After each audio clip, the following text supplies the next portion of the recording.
9월 8일 화요일입니다. 출애굽기 31장 실력과 믿음이라는 주제로 말씀을 나누겠습니다. 먼저 기도로 시작하신 후 성경을 1에서 3 읽기 바랍니다. 꾸준한 영성 훈련은 당신의 인생을 변화시킵니다. 말씀 다 읽으셨습니까? 첫 번째, 실력과 믿음이 있는 자에게 맡기신다. 출애굽기 25장부터 30장까지는 성막 건축과 제사장에 관한 제도와 규례입니다. 규례에 대해 자세하게 언급한 후 31장부터 그 규례에 따라 건축하고 만들 책임자에 대해 말씀하십니다. 책임자는 둘이었는데 브살렐과 오홀리압이었습니다. 그리고 이 둘을 도울 지혜 있는 자들을 붙여주십니다. 하나님께서는 왜 이 둘을 성막 건축의 책임자로 세우셨을까요? 첫 번째, 실력이 있었기 때문입니다. 아무리 믿음이 좋다고 추천받아도 건축에 실력이 없다면 세울 수가 없습니다. 3절 4절입니다.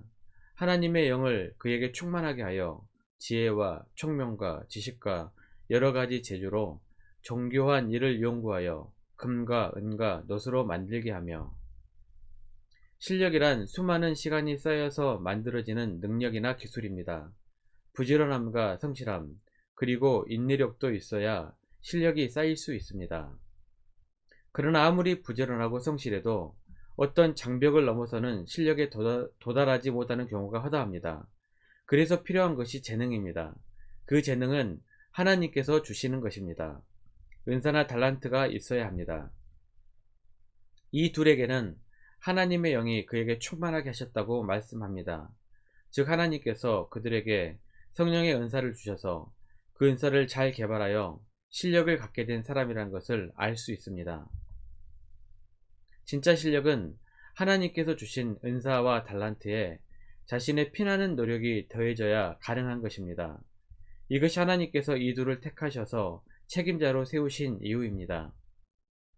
달란트 비유에서 맡겨진 달란트에 최선을 다했던 종에게 더 많은 것을 맡기시는 것을 보면 이 부분이 충분히 이해가 됩니다. 마태복음 25장 21절입니다. 그 주인이 이르되 잘하였도다. 착하고 충성된 종아, 내가 적은 일에 충성하였음에 내가 많은 것을 내게 맡기리니 내 주인의 즐거움에 참여할지어다 하고. 내게 주신 은사와 달란트는 재능입니다. 그 재능을 그대로 내버려 두고 땅에 묻어버리면 후일 악하고 게으른 종이라 책망을 받게 됩니다. 하나님께서 맡기신 은사와 달란트를 깨닫고 충성하고 노력하십시오. 시간이 쌓이면 실력이 되고 큰 열매를 맺을 것입니다. 첫 번째가 실력이라면 두 번째는 중심에 믿음이 있는가를 보셨습니다.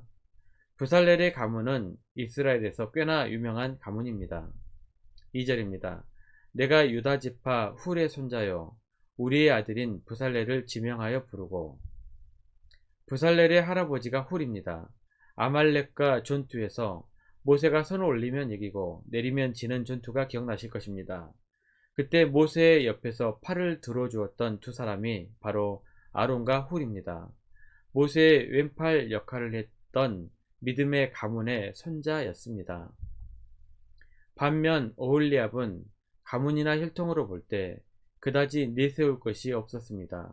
지파 중에서도 그다지 영예롭지 않았던 단지파 출신이었습니다. 그런데 왜 이렇게 중요한 일에 이런 배경의 사람을 하나님께서 성막 건축의 대표자로 세우셨을까요? 하나님께서는 명문 가문이든 아니든 상관하지 않고 그 사람의 중심의 신앙을 보셨던 것입니다. 사무엘상 16장 7절입니다. 여호와께서 사무엘에게 이르시되 그의 용모와 키를 보지 말라. 내가 이미 그를 버렸노라. 내가 보는 것은 사람과 같지 아니하니 사람은 외모를 보거니와 나 여호와는 중심을 보느니라 하시더라. 세상에서는 겉모습과 배경으로 사람을 평가합니다. 하지만 하나님께서는 실력을 중요하게 생각하셨지만 외모와 배경은 보지 않으셨습니다. 그 사람의 중심을 보셨습니다. 외모와 배경은 우리가 선택하는 것이 아닙니다. 이것은 타고나는 것이지 우리가 선택하는 것이 아닙니다. 다행히 하나님께서는 이것을 고려하지 않으십니다. 그러나 우리가 선택할 수 있는 실력과 믿음은 고려하시고 평가하십니다. 하나님 보시기에 부끄러움 없이 최선을 다해 실력을 선택하고 거짓없는 진실한 믿음의 길을 선택해 걸어가십시오. 그것은 우리가 할 수 있는 일입니다. 그래서 하나님께 귀하게 쓰임받는 성도님들이 되십시오. 두 번째, 함께할 자. 6절입니다. 내가 또 단지파 아히사막의 아들 오홀리압을 세워 그와 함께하게 하며 지혜로운 마음이 있는 모든 자에게 내가 지혜를 주어 그들이 내가 내게 명령한 것을 다 만들게 할지니.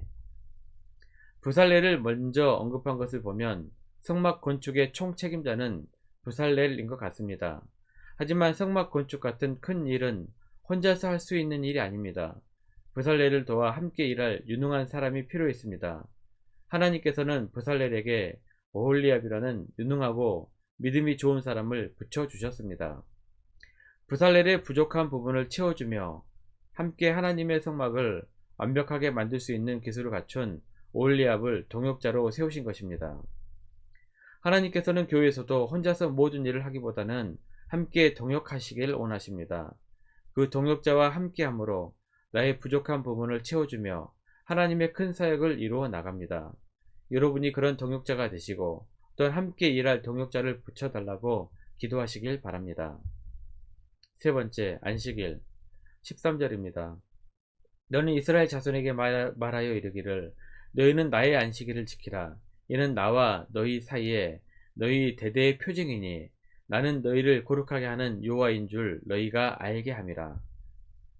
성막을 건축한다고 안식일을 범하는 죄를 짓지 않도록 다시 한번 말씀하신 것입니다. 안식일은 하나님께서 가장 소중하게 여기셨던 것이고 목숨과도 바꾸지 말라고 하셨습니다. 뿐만 아니라 안식일은 하나님의 백성들에게 영원히 지켜야 할 규례로 지정하셨습니다. 16절입니다. 이같이 이스라엘 자손이 안식일을 지켜서 그것으로 대대로 영원한 언약을 삼을 것이니. 이례적인 것이 아니라 영원히 지켜야 할 약속이라는 것을 기억해야 합니다.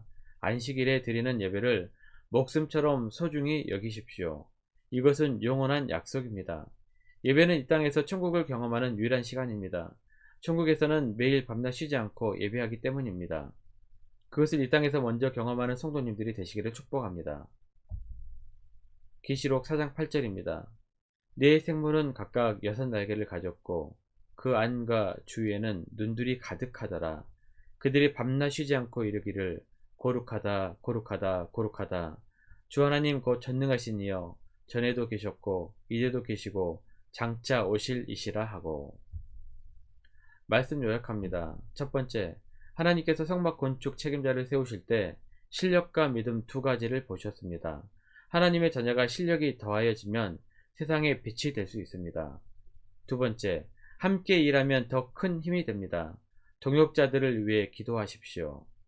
세 번째, 이 땅에서 천국을 경험할 수 있는 시간은 예배입니다. 주의를 소중히 여기십시오.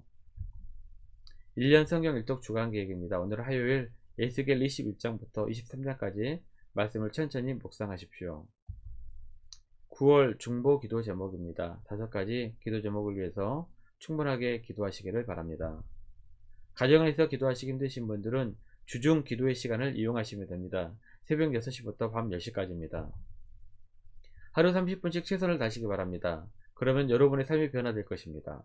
영상을 다 보신 분들은 확인 문자를 보내시거나 유튜브에 댓글로 달아주시면 정기적인 영성 훈련에 도움이 될 것입니다.